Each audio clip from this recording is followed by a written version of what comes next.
3-5-1 Philadelphia Eagles are on the road in Cleveland this week, taking on the 6-3 Browns, who got Nick Chubb back and immediately got back to pounding the rock with authority.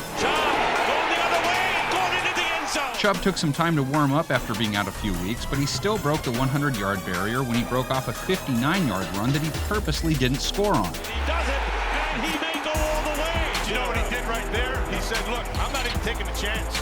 Chubb's presence also had a positive impact on his running mate, as Kareem Hunt also broke the century mark on the ground. Kareem Hunt spins his way into the yard, and he breaks away again. Hunt seeming even more dangerous when he can come in as an NBA sixth man, so to speak. It's Hunt again, driving the pile. Now the dog-pound duo goes up against an Eagles run defense that's given up over 4 a pop for the year, over 4 a carry last week. Bowman breaks tackles into Eagles territory. Running the ball may be the key for the Eagles in this one too, because Miles Sanders has been their most consistent offensive player this year when he's been on the field. And an opening for Myles Sanders. Sanders has played in 6 games, and in 5 of the 6 of those, he's averaged 4.7 yards a run or better. Myles Sanders with a first down and more. Cleveland's D, though, has handled most ground games well, giving up 4 yards a run for the season, one of the lowest YPC figures allowed in the league. And he's not going to make it. Against the pass, they got another assist from Mother Nature last week, but also did their part in holding Deshaun Watson to just 163 passing yards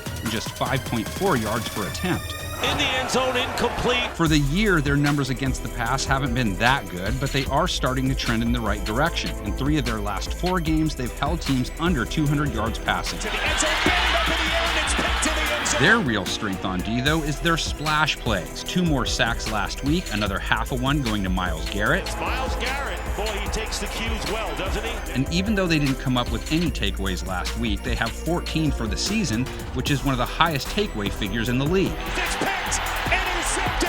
And as it turns out, giving the ball away and getting sacked are this year's Philly specials. Coming, Wentz in trouble. Wentz is sacked. Carson Wentz was sacked 3 times by the Giants last week, the Eagles allowing their QB to eat turf more than any other team. Wentz is in trouble, and Wentz is buried. Philadelphia's offense has also turned the ball over with the best of them, or worst of them, I suppose. First down, Dallas. Now, Wentz and the Eagles didn't turn the ball over last week, but it still didn't help him and their passing offense any.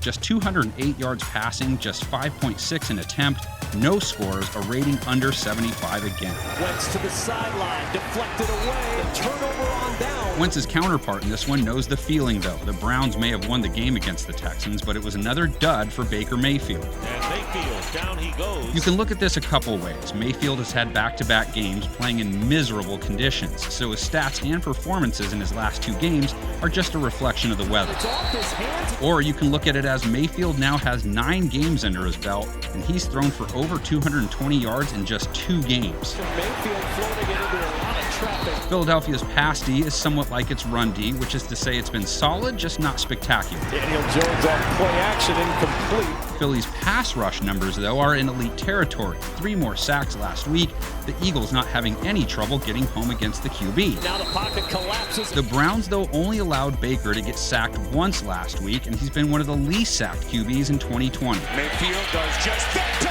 end zone. There will be no lack of motivation for either of these teams. Both of them need this W, like Homer Simpson needs another jelly donut.